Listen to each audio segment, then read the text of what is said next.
Pelican curl for Protein Man is not an exercise. It's like a dungeon torture session. He's like screaming like ah! That's Yeah. just that's where he gets his demons out. Is the Pelican curl. And everyone watching this, get rings and start doing pelican curls.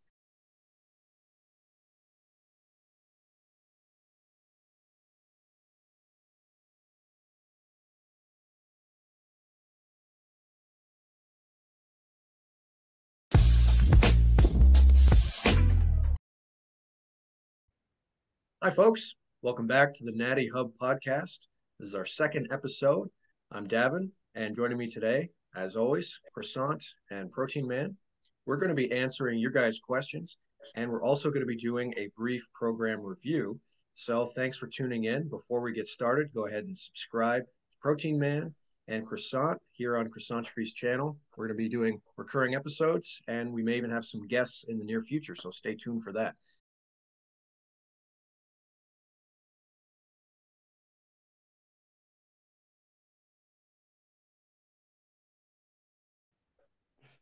All right, so we have two programs today. They're both pretty good, but we're gonna give our opinion and see if we can change anything. So the first one is a 4 days a week program. It's an upper lower with emphasis on arms and legs. He said are not very important for him. So we're gonna take this into account when reviewing the program. So first upper day, I think is the best day. It's bench, dumbbell row, incline press, pull up, lateral raises, and rear delt raises. It's all straight sets. He doesn't do supersets because he said he has plenty of time to train, so it's not a problem to save time. For this particular day, I think it's fine because it's all compound movements besides the lateral raises. So if you want to keep it this way for this day in particular, I think it's fine to not do supersets. Same. And Yep. honestly, I wouldn't make any particular change for this day. Yeah, something I want to add that is like really good on the program. That is something that I think is a great addition. Is that on the movements that are concentric focus, he doesn't just hit failure, but he uses advanced techniques for intensity. Myo reps to be particular, like Mike Israel likes to promote myo rep matching. So let's say you get 15 reps in your first set, then on the second one you get 12. Well, you do a rest pause for 3 extra reps so you can match the 15, right? And he does this with lateral raises and rear delt raises, which I think is really good. Also, he has, of course, his supported row and his pull-ups. So I think it's a very complete day in general, and the rep ranges are on point. So yeah, I would like to hear your thoughts on the first day, Davin. Yeah, I think it's good the way he's got the program split up for the upper body work, like both the what he's got contained to this day and how he's like ordered it. He's not doing two movements in a row back to back with the same muscle. He's given his rear delts a bit of a break. He's giving his pressing motions a bit of a break when he does the rows. He's got plenty of time to train, so fatigue management is not much of an issue.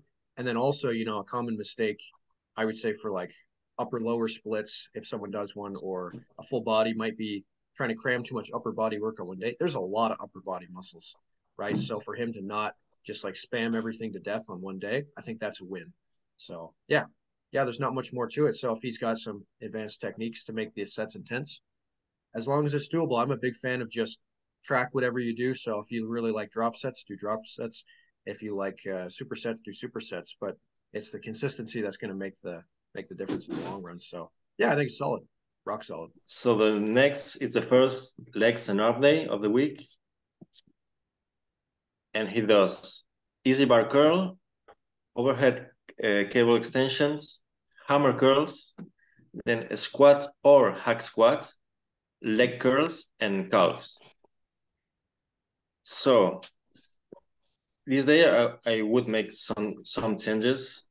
First of all, again, he doesn't do supersets, which is fine for some movement, but if you're doing arms, it's okay. It's time if time is not a problem, but that doesn't mean you have to waste it just because you have time.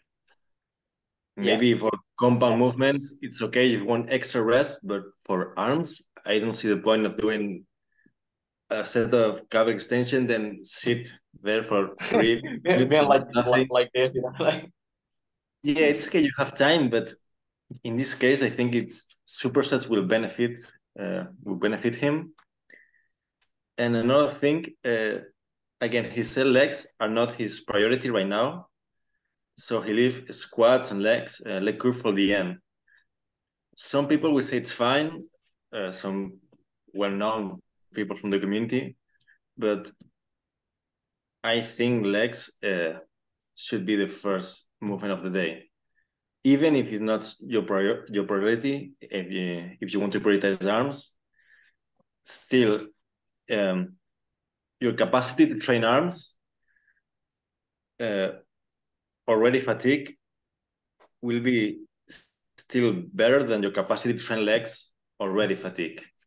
So training Yeah. legs will affect your performance much less for arms than the opposite. Gavin, So what you have to say about that, Yeah, or well, I want yeah, sure. on the hack one. Well, yeah, I'm very outcome oriented. So again, it goes back to this guy having lots of time to spare. So if he's making consistent week to week progress, I wouldn't I wouldn't read in too far to like his exercise ordering. But I would say, like if I were him, my preference would be I might put hamstring curls before like the squat motion just to get the legs lubricated, get them warmed up. I think there's something about doing the hamstring curls before squat or deadlift that just helps you feel nice and loosened up and not yeah, necessarily like weaker. So that might, people might say that leg extensions before squats might be a bad idea. Yeah, maybe doing it with pre-fatigue legs, but hamstring curls before squats or deadlift as it's probably not going to hold you back very much. So just to help you get warmed up. Then one other thing I would change, I would actually do the hammer curls rather than earlier in the workout. I would save it for the end. So that way you can go really ham on the first curling motion, and then at the end of the workout you can finish off by going ham. And now there's this huge time in between where your arms are super rested, so you can really give it your all for the hammer curls. But yeah, I wouldn't change it. And as far as like the lower body, I think that's it's generally pretty easy to like do squats with tired arms. It's not like he's doing like back extensions, and then trying to do like back squats afterwards. Like squatting with a Yeah. tired back sucks, but squatting with tired arms is probably not going to make too much of a difference. It's So pretty good. now I think it's it's pretty my yeah, for me, I think that it's a day I would probably run in one of my programs. I would say it's viable, but I have a couple of issues with it. The first thing I want to point out is that I know that the guy doesn't want to grow his legs, but I think that by avoiding heavy leg movements, you're leaving out erector growth potential, which is going to benefit your back aesthetics a lot. The second thing is that he's not training his neck or his adductors, and those are two body parts that, for me at least, make sense to develop more the neck than the adductors. But still the adductors are pretty important. Um, Even I don't care about quads. I still train my adductors because it's necessary for having like a holistic development in the leg. But because I just don't want to bash that day, I'm going to give a proper, like how I would do it, like a proper way of doing it. Also, I almost forgot, he doesn't have back movements in this day, and I think it's a waste because he trains like he has 4 times a week. So why not maximize your back frequency? You already like are not training legs that much. It's not a focus to you. So why not add more leg volume? You have legs take away a lot of your training budget, right? Because they're so fatiguing because you have to move so heavy weights. But if you are not training legs as hard, you're not using as many movements. He basically said he's doing the bare minimum. Why not add like more back work, or at least, and this is the solution I'm going to give, is work, do this type of movements that are technically back movements, but they involve a lot of legs, like cheated barbell curls, I know Dr. Mike is going to want to kill me probably, but cheated barbell curls, her Soviet rows, which are cheated T-bar rows, like with a lot of hinging, or just straight up T-bar rows in a deficit. I think that would benefit him a lot, allow him to train his lower back a little bit, the spinal erectors, also allowing him to accumulate more back volume and still hitting the legs in some way, shape, or form, right? So yeah, I would definitely add there instead of the squat or hack squat. If he doesn't want to, he can just add at the beginning of the session like a heavy cheated row, then move on to a more stricter unsupported row, and then move on to the arm isolations. That way, like he's already warmed up for the elbows, and he already kind of trained his legs, but at the same time he trained his back. So that's going to help him develop. And he also can do higher volume because a cheated barbell row is not going to involve the same amount of weight that strict squat is going to, right? That's at least my perspective. I would like to hear your thoughts on that. Well, No, I agree. I'm a big leg day advocate, so get working those Yeah. legs. Everyone say, "Oh, I don't care about my legs as much," but as long as he's trying to chip away at PRs, his legs are going to grow whether he likes it or not. And if you're going to train an exercise, I could never imagine going into a gym, hitting an exercise, thinking like I don't have the priority to hit a PR. Like I hate doing the same number of reps for the same weight, just like over and over again. So I don't know. As long as he's pushing himself, better than Yeah. nothing. But yeah, don't be content with small legs. It's not worth it. Don't be like protein, man. I'm amazed that you train your adductors though. So many people are the opposite. They would like do back squats and never isolate. Yeah, his legs days are only abductors and calves. It's the opposite. The two things you don't train. Yeah, literally, like I even have curling in my leg, my supposed lower body days. I have curls, rows, and then it's just adductors, calves. That's it. Let's go home, baby. Amazing. Oh, and yeah, I almost forgot. He needs to add some neck work. I'd say, like he can superset the heavy rows with some neck work, like some neck curls, neck extensions. Not too much, 2 to 4 sets per session, and that's it. Just to add some volume, not necessarily to have like a Mike Tyson neck, but you get what I mean.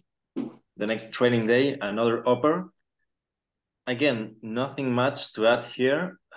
He does a little bit more on machines and isolations. He does cable rows, incline bench, chin-ups, flies, and then cable races and skiers. Again, it's fine. This day, he could benefit again from supersets, but again, nothing much to add here. Yeah, I would add some vertical pressing. That's something I didn't realize at first, but now that I'm seeing it, he should probably add like an overhead press, military press, deficit handstand push-up, something like that, that he can do for like 4 sets approximately in the 8 to 12 rep range as a secondary pressing movement. And then he can finish off with the chest flies. I think that would add a little bit more mass to the pressing muscles without like really taxing the chest. So yeah. I like your take on that. I think training the vertical press is pretty important. So I don't get too particular on like specific exercises within movement patterns, but yeah, any kind of vertical press.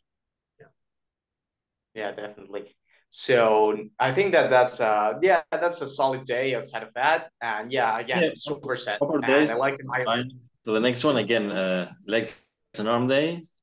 He does push down, incline curls, French press, RDLs, leg extension, and calves at the end.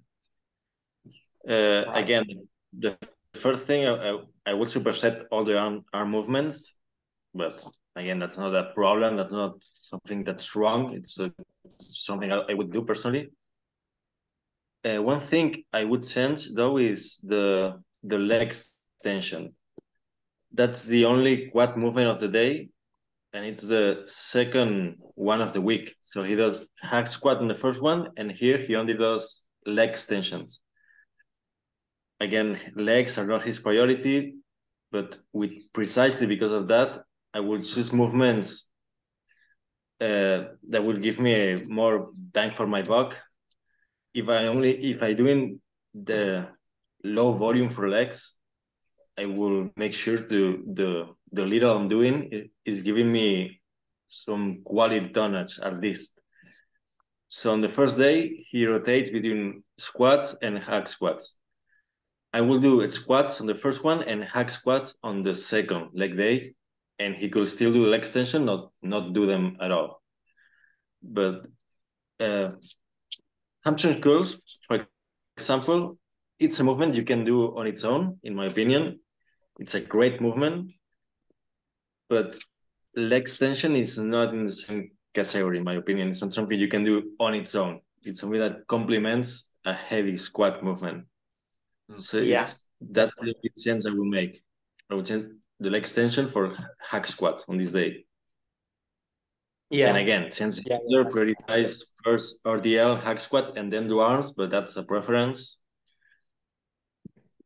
But besides that, Davin, what you have to say? I'm holding my spice. I like that he's using an RDL. I think an RDL is a very like classic bodybuilding exercise for hip hinge. So he's like lower body's not a huge priority, but he'll get some nice juicy back work out of that. And if he's not in a hurry to get really strong on these kind of movements, I think it's going to be a fairly risk averse program. So you know what, it might benefit him in the long run if he just chips away at slow PRs and movements like that. And as far as like the leg extensions versus hamstring curls, ironically, I think this will be a good program to train legs if he does it hard enough and consistently enough, because you'll see people talk about how leg curls are very important for growing the hamstrings, probably in a way that's disproportionate to like leg extensions have a benefit for quads, in the sense that hip hinges don't give you that massive of hamstrings necessarily, but from squats you can get pretty massive quads. So there's kind of a disparity between the quad effect from squats variations versus the like hamstring effect from hinges. So the fact that he's isolating front and back of his thigh for a guy who doesn't care about his legs, that's pretty good. The question is just like the intent, the intensity, the progression scheme.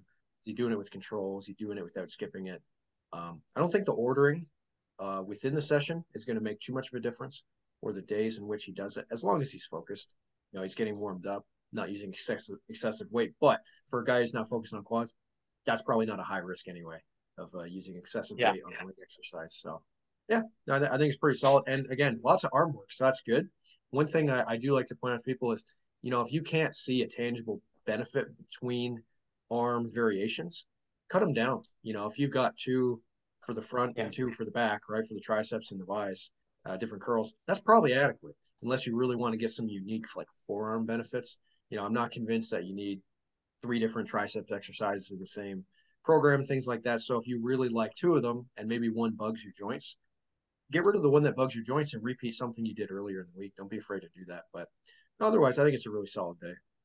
Personally. Yeah, I'd say that's something really interesting you brought up with variations. I actually did 2. Well, I don't count hammer curls as a curl for the biceps. I count it as a forearm movement, because I usually do it like either with fat grips or squeezing really hard the dumbbells with a partial, like just emphasizing the brachialis, the brachialis, sorry. Yeah. And then for my biceps, I do only incline curls and the pelican curls. And I would say that it makes sense that for most movements, you're not like, if you don't have any injuries around that area, or it's not a sensitive area or tendon, I think it's fine to just have 2 variations for isolation. Now, if it's a very sensitive area, like for example, for me at least, it's the triceps tendon. For me, it's a bitch.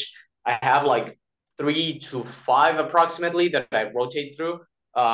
Like just because I have the bodyweight extensions, which are very taxing on the elbows. So then on my next arm day, I have that issue of like, do I like do cables or I do like just barbells, because of the depending on the tendons feeling on that specific day. So that's something interesting you brought up, and I just want to say, if you have a sensitive area, it's no problem if you have like more variation, but in general, for areas that you're very healthy on, keep it simple, keep it like concise, only add isolate extra variations if it's going to give you a substantial difference compared to just having 2. But if it's not, just keep it simple, keep getting better at those 2 isolations and keep progressing on that. Now, regarding the leg day, if I came up with something, I'm going to tell you when we make like a conclusion of the whole program. But for this specific day, what I would do is first have like something like a proper deadlift, like a heavy proper deadlift in the like 2 sets or 3 sets if he wants to, in the 4 to 6 rep range, like really strenuous and really like intense. Then you have 2 to 3 sets of proper RDL. So you grab the low handles and you do RDLs with that. That's far more comfortable in the shoulder from my point of view. And it allows you to, again, accumulate volume, bodybuilding style, but also you get like the benefit of like doing a heavy deadlift, which I think is very important. You can have like your heavier day, like your B1, starting off with a heavy deadlift, and then your B2 as a lighter rotation. You can have your cheated rows, which you're going to use less weight, and you're going to work the spinal erectors, the lower back, which is going to, again, give you that aesthetic, but also is going to work the legs to a great extent. So yeah, that would be my 2 cents on that specific day. But yeah, overall in the program, I would say that it's really good. And also, I forgot, I was going to say that there seems to be a lack of ab training, but he does 2 sets of leg raises at the end of each session, which I think is golden. Ab training should be like spread out, because it's a pain in the ass. It's very boring to do. Imagine having to do 6 sets of ab training in a single session. It's a pain in the ass. So better to spread it out. And leg raises are really good movement. It's going to decompress the spine. It's going to decompress the shoulders, and it's also going to help your shoulder mobility at the same time working your abs. So, and your hip flexors. So it's a really good movement. Yeah, 100% Protein Man approved. Nice. So what's your conclusion on the program? What would you say is things that like the main things to take away? Yeah, considering that this volume worked for him and the exercise selection and all that, the program is good. I will only change what I already said, more supersets just for the sake of it, and start with legs on the legs day instead of arms. That's just a preference. But besides that, the program is good, really good. Davin? Yeah, I'm gonna say you know a tree by its fruit. So if it's getting him results and he likes it, keep at it. You know, it's Yeah. hard to judge a program until you see how someone executes it, and then you see their results or lack of results. It's only then, once you have those outcomes, you can really infer back into the program and go, oh, okay, I see on paper what's going wrong. But you know, something can look really good on paper, be executed poorly. And you know what? If we have our biases and we look at something on paper, go, this wouldn't work, and then like Buddy's getting jacked, yeah, who am I to judge? So Yeah. I think it's pretty good. I think it's pretty good. Yeah, wouldn't Right. change much. Yeah, I'd say it's a pretty good program as well. Like in general, it's very complete. The only things I would say are missing from the program is, first of all, neck training, adductor training, and I'd say there's like problems with the exercise selection. I think that he thought, hey, I'm just going to add a classic leg movement in the leg day, and then I'm going to add the opposite movement pattern on the other day. And I think it's fine if you want to do the bare minimum, but I would say you can get away with higher back volume and at the same time incorporating some other movements to work, not necessarily on your legs. That's a mistake. That's a mistake I actually made, and I realized when I started going to the gym, I thought that um, doing deadlifts is just going to benefit my legs, right? And doing like, for example, RDLs is just going to benefit my hamstrings and stuff like that. But then I realized it's not actually that black and white. It's actually that deadlifts are going to work your upper back. They're going to develop the yoke area. They're going to develop the erectors, and that's going to add a lot of mass to your upper body. Whether you like it or not, if you get strong at deadlifts, you're going to get more yoked as a result. So I'd say that even though you don't want to grow your legs, I'd say I'd still incorporate some type of like heavy hip hinge and some type of rowing. If you don't want to do a lot of squats, do a lot of cheated rowing and stuff like that to work your legs, but still work on your yoke that and your erectors. That's going to give you a more complete and more aesthetic back, in my opinion, right?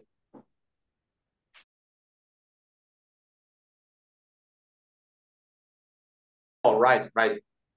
Well, Benjamin, stay tuned. Now we're going to absolutely destroy your program. Okay, we can start. First of all, I want to say just to Benjamin, you have a really good organization of programs, better than mine, I would say. Pretty well packed, and you have even like sections. You have like the description of the program. You have like the program in itself with notes on each exercise. And then you have like a collection with all the exercises he does for each body part. So I think it's very tidy, very like neatly packed. So yeah, I just wanted to remark that. But Croissant, if you will, you can start talking about the program in itself.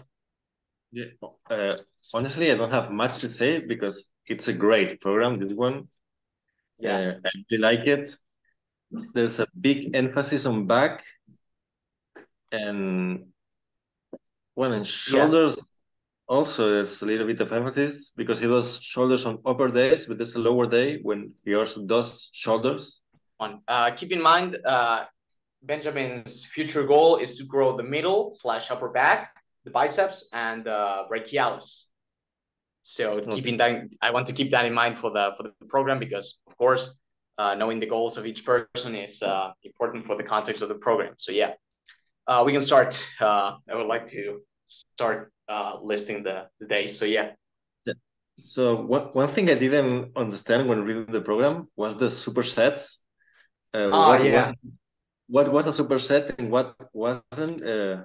I mean, it's fine because it's his program, so we don't need to understand that. But when I was reading it, I didn't know what was supposed to be a superset and what wasn't. So I don't know how I'm going to read this correctly or not. I think that the supersets are the one that have like A and B, and then you have like. That's what I think. I think it's like that. So well, upper one, he does dumbbell or barbell bench. Yeah. Superset with neutral grip pull-ups or chin-ups. Great superset. Then he does machine OHP or dumbbell OHP on its own. Yeah. Then lateral raises also on its own. Then another superset, push down and reverse easy bar curls. Again, great superset to warm up the elbows. And then skull crushers and close grip curl. Not as a superset for some reason, but that's not a problem. Yeah. So again, what are your thoughts on the day? It's a great day. He has an horizontal push, superset with a vertical pull, then the vertical press, then some shoulder isolation, and then arms. I will probably add a little bit more of back, but we will see later that that's not a problem because he does back every single day, 5 days of the week. So he's one of my boys. Yeah, he's one of the club. Back every day club. So again, the lack of back on this day is not a problem, really. And honestly, nothing to add, really. I mean, it's a great day. Maybe another thing, again, he only does 3 to 4 sets of chest, like the barbell bench. It's the only chest movement of the day. A little lower for my preference, but again, he trains chest 3 times a week with lower volume each day. It's fine. He'd rather do more frequency than volume per day. If it works for him, nothing to say here. Yeah, I think it's really solid. I like the exercise selection. I like that he's not cramming a gazillion exercises in one day. My own personal preference, if I had to really nitpick, like how I would execute the program, I just have a preference. Maybe I'm just too lazy to do like any, as a general rule, I don't superset compounds. That's just my own preference. Just they're more tiring. I like to have just that mental focus, being nice and fresh to do it. But then again, maybe that's just me. So if he finds that he subjectively is just good to go when he combines like compound movements like that, have at her, man. All yours. Good. Right. But yeah, it's a very solid.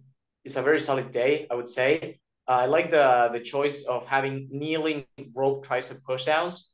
I myself do them, and the reason is because when you're in the machine, right? Usually, machine like the cables are not high enough, so you can't really like be upright because the more upright you are, the more you emphasize the lengthened position of on the cable pushdowns. It's a tip if you want to try it. The more upright you are, the more lengthened focus it is. But what happens is that usually machines are not that tall, so you have to either lean back and make it more concentric focus, which there's nothing wrong with it. But if you want to do it more lengthened focus, you can try kneeling rope tricep pushdowns. It also allows you to get more out of less weight because it keeps it 100% strict.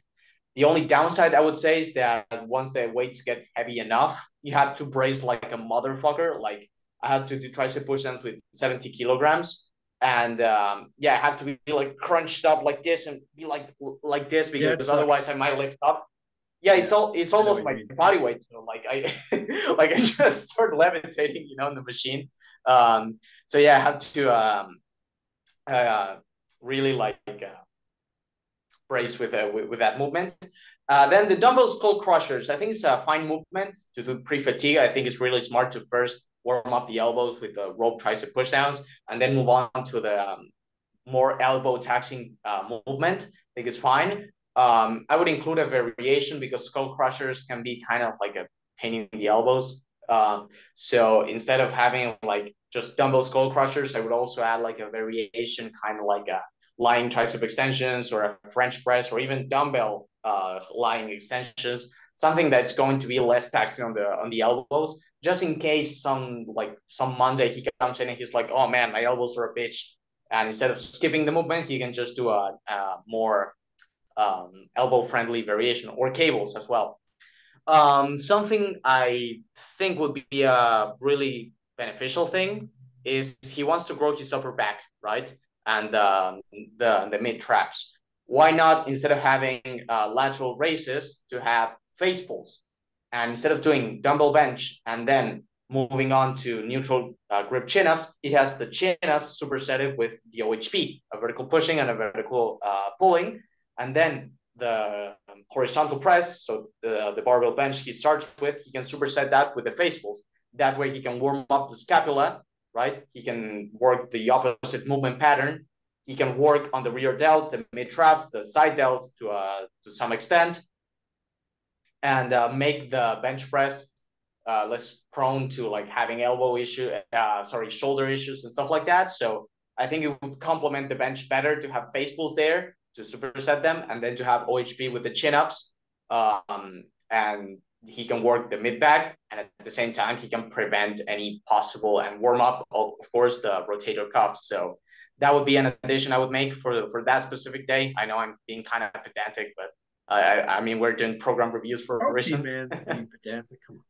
So first lower day of the week, he starts with block pull, either block pull or Conan rows, then Smith hack squats, then dumbbell chest supported rows, and he ends with a superset, Bulgarian split squats, and sit-ups. Yeah. Again,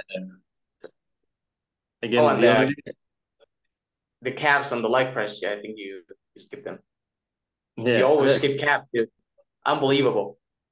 the day again, it's a great day. I will add hamstring curls because there's no hamstring isolation in any of the lower days. In this day, he only does the rows or the block pulls for posterior chain. And on the other lower day, we want to see later, he does RDLs. And that's all the posterior chains work he does in the week. I don't think that's enough. But again, if it works for you, go ahead. But I would add some hamstring isolation exercise in both days. Besides that, again, great day. Hack squat with Bulgarian squats. It's more than enough for a single day. We got abs, we had back exercise. Again, nothing to add. Great day. No, it's good. I quite like it. don't have much to change about it. So as always, give each exercise the focus in the moment. And if the pairing of the exercises, if the amount of time between exercises, or like the days in between that you work those muscles, if any of that gets in the way of the per set performance, that's when you want to change it. But otherwise, I'm a big advocate for freedom in a program. So, maybe there's movements that I would swap out for the muscles that you're trying to target, but if they work for you, they work for you. So I think this is a pretty good leg day.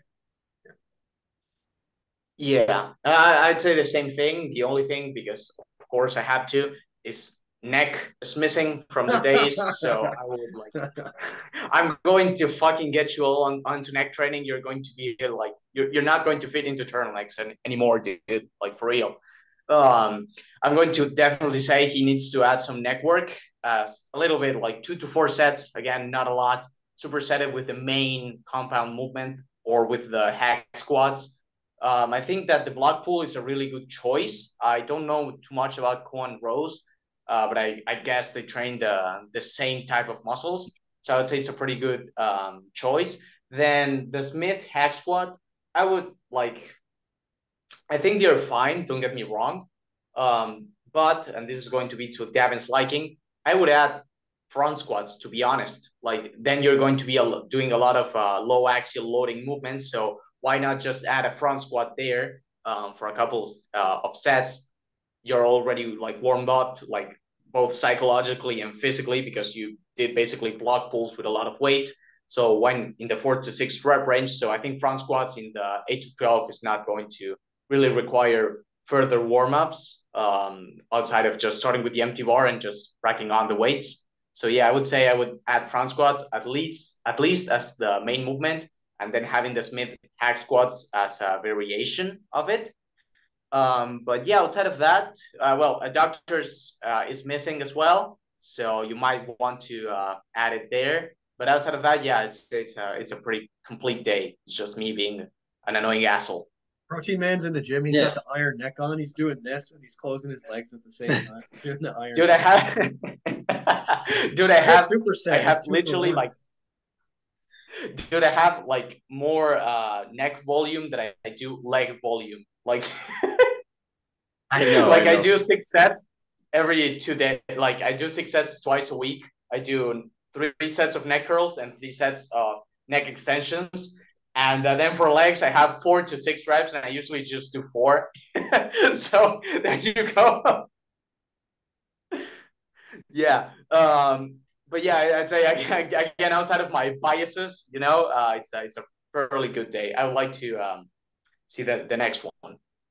Yeah. Okay, next one, another upper day.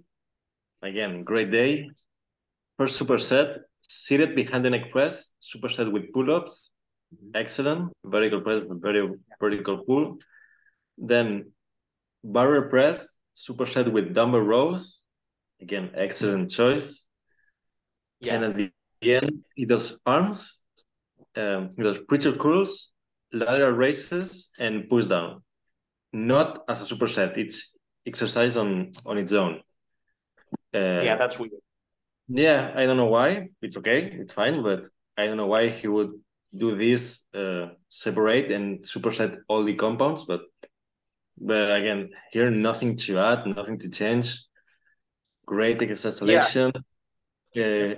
Again, too little chest volume for my taste, but if it's working for you, it's totally fine. At the end of the program review of this one, I'm going to say something, and you might disagree on it. Sorry, you might disagree on it. But yeah, I'm going to say I have nothing to say. It's a perfect day, like nothing wrong with it. Don't let anyone talk you out of behind the neck press if it feels good for your shoulders. You're not going to snap your shoulders. So keep doing it, buddy. There's a big emphasis in shoulders. It's what I'm seeing.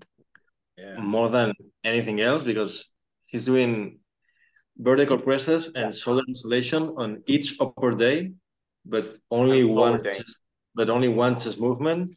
So if he wants to emphasize shoulder, he's doing it right. Big shoulders are key for looking jacked, so keep it up. Absolutely. Yeah, absolutely. Yeah. totally. Again, I'm Well, training shoulders four times a week myself, so I can say anything. now we move on to and he still has more shoulder work on the lower days. Yeah, let's move on to the lower days. Let's just detail. I think this one is fairly interesting. Yep. Next lower day, he does squats, RDL, then crunches superset with upright rows, then CC squats on its own, and calves on its own again. Yeah, this needs technically supersets in Yeah, between. we Like superset the CC with the calves. You can superset like this. no, bro. Like the sissy squats take away from my calf work. They fry Yeah, my no, CNS, dude. you can superset that. I don't know why you don't, but it's fine. And now the upright rows, it's I don't know why he does this on this day, because the day before he just did vertical presses and lateral raises, and then the next day he's doing upright rows. Uh, Maybe he's doing it like a trap movement, Probably, and yeah. it's yes because he doesn't do back on this day besides the hip hinge and the upright row as a trap movement. So I guess this is his intention, which is You know instead. what? It isn't. I just realized something. I'm going to look like a complete dumbass for it. But the movements that Oh, target the chest are in yellow, are colored yellow. The ones that target the shoulders are red, and the one that targets the legs, or more of the type of movements, the type of muscles you would involve in a deadlift or a squat, are colored in blue. So he actually does shoulders back to back to back, and I have to say I agree with him. Like I don't think it's yeah, I bad. mean, Depending if you hit a variety of angles, I would have a problem if you would do lateral head focus every single day. But I think it's fine if you do like, for example, lateral raise, then you do like a rear delt fly, then you do a face pull, then you move on to an upright row like that. I think that way you can do it because it's different angles from different positions and it benefits you. But yeah, it's something I realized pretty good. This program is really well organized. I liked it a lot. Keep on going with the day. Sorry, I just started to yeah, nerding out about color schemes. yeah. Again, I can't say much about doing the upright rows on this day because, like I said, I also train shoulders 4 times a week, back to back. So I'm not gonna say, "Oh, you're wrong for doing this," because I'm doing the And same. But it would be a lot for me to like change it, like be kind of nitpicky. But I would say if you ever feel like you're tired on the RDL because of the squat, even though they're different movement patterns, they're just both generally they can be very tiring exercises. What you might like as an alternative, just give this a try sometime, see if you like it better. Do the RDL like either much later in the session or do it at the very end. So get like your calf work in, sissy squats, all that other stuff. Maybe open with the squat so you're nice and fresh. And then RDL last. You might think, oh, that's terrible. But if he's not doing a ton of work for those specific muscles and he feels fresh in those specific muscles, then you can just go really ham on the RDL and just be done. You're like, wow, that was an exhausting however many sets. Done, go home. That's it. So sometimes people have this idea that like exhausting, and I was even taught this in college, always put the tiring stuff first. I don't know. Sometimes it's nice to do the really tiring thing last, and you're like, I'm so glad I don't have anything else to do now. So yeah, give that a try. See if you like it better. But otherwise, it's really good. I want to point out, I think this is my interpretation of the notes section. He has 3 to 5 rest pause reps, I think they are, on all sets. He has 3 to 4 to 10 to 15. I think that's masochistic as fuck, and I like it. But there is a lot of overlap with the previous day, of course. I would say you would be better off changing, like switching the behind the back cable laterals with the upright rows, like have the upright rows on the upper day and then have the laterals on the lower day. That way you can be very masochistic on that specific day to have like a more shoulders acceleration day, and then you have like a shoulder feeder day, if you will, like kind of like a nucleus overload, if you will. I think that's fine. I also like that he had like a high bar tempo squat. Like I think he's going to slow down the eccentric and pause at the bottom, which is going to be really saucy for hypertrophy. I would have instead of 6 to 8, I think it's a very narrow rep range for tempo squats. In my experience, I'd say that 6 to 10 would be a little bit better. Or if you want to go lower, I don't think there's anything wrong with doing a 5 to 9 or I don't want to say a 6 to 9, but like a 5 to 9, 5 to 10, I think would be better to just open up the rep range. And then the pendulum sissy squat, yeah, I would superset the sissy squat with the calves. And the RDL, I think it's really good that he has the pause variation. He really likes to get more out of less weight. He likes Alex, I think. Yeah, I would maybe increase the rep range for that one. I would use it more as a hypertrophy movement, and I would do it in the 6 to 12 rep range instead of the 5 to 8. But I think that probably works for him, and he's very basically a workhorse. So yeah, I would say go for it. It's a fairly good day. Add neck, please. Just add some neck to the program. That's the main takeaway from my There's part. a bit of a theme here today. Yeah.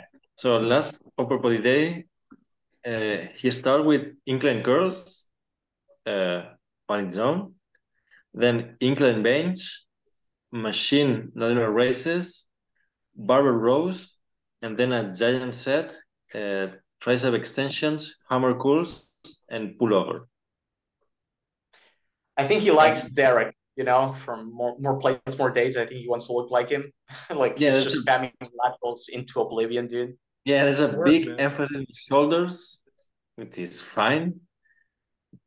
Yeah, the only problem that I find is he's not focusing on the rear delt, which is the one that like can take the most amount of volume. I say that the lateral head can grow plenty from diffuse tonnage, if you will. Like if you're doing rear delt flies and you're doing face pulls and stuff like that, and you're getting stronger at your behind the neck pressing, I think that you're going to get like optimally developed lateral delts. But the rear delt can take so much volume, so much punishment that it makes more sense if you focus instead of the lateral head to the rear delt. But that's just my opinion, of course. Yeah, I would put I would superset the bench with the incline curls. Why not? Yeah, or me too. Yeah. do face pulls instead of lateral raises and superset that with bench, and then do the rows with the tricep extension, and then do the pullovers with the incline, and then or the hammer curls with the incline. Sorry, the hammer curls with the pullovers, and then finish off with the incline. That's what I'm trying to say. So yeah, overall, I'd say it's a pretty good program. It's something I want to point out is the volume for the chest, which you are totally against. I would actually say that I think that it isn't enough back volume. He does 23 to 25 sets. I know it's a lot for most people, but I think that he can take it, seeing that he has a lot of work capacity. I would increase it more towards 30, like just adding a couple of extra sets and seeing how you feel, and then slowly building up the back resilience, because I think his back can take more volume than he actually thinks. And then for chest, he does 10 to 12 sets. I have found, like, also watching Alex, Alpha Destiny, right, J-Off, and H, I myself have seen that for most people, 10 to 12 sets for chest, if you're taking them close to failure, if you're training hard, and if you're like prioritizing proximity to failure and progression, I think that 10 to 12 sets is really, really good for most people. Unless you're a Croissant, of course, that you have like insane like resilience in that area. But yeah, 10 to 12 sets, I think it's the sweet spot. 15 is a little bit overdoing it, in my opinion. But yeah, if you're not training hard, I would say that, yeah, it's not enough chest volume, but it gives me the impression that he does, just based on the rep ranges he uses and the movements. So yeah, that's at least my take. Yeah, like you said, for me it's not enough chest volume. Also because the rep ranges are not all that high. He does also, because on one day he does the barbell bench, then the barbell press, and then the incline bench. Besides the barbell press, all the rest are all compound movements that you don't take to failure. I don't think he's taking barbell bench to failure each day, week after week. So the intensity is not that high. So I think he will benefit from adding a little extra volume for chest on any of the days. Just push-ups or ring push-ups. I Two like to that. and on two of the upper days, if he does 2 to 3 sets of push-ups at the end to failure and beyond, it's not something that will cause that much extra fatigue, but will give him a great benefit, great volume, great tonnage, and it's the only thing I would sense, honestly. Yeah. Ring flies, I think instead of doing so much shoulder isolation, of course, he can like rearrange stuff, but like on his upper body days, he could have like face pulls, then have on the middle day where he does the seated behind the neck press, he could have upright rows, being as masochistic as he wants, and then he can finish off the third upper body days with some type of rear delt, or then you can add a lateral raise. But then in between, like the lower days, he could have like just adding chest flies there. I don't think there's a lot of issues. I think that people get too fixed on the, oh no, it's a lower day, therefore you can't train anything of upper body. I think that's bullshit. If you want to add an isolation because on your upper body days there's too much stuff, you can probably add just chest flies on the lower days. I don't think that's an issue. Or you can do the opposite. You can have on your lower days, you can have the lateral raises, the upright rows, the face pulls, and then you can add on your upper days some type of chest fly. That's at least my opinion.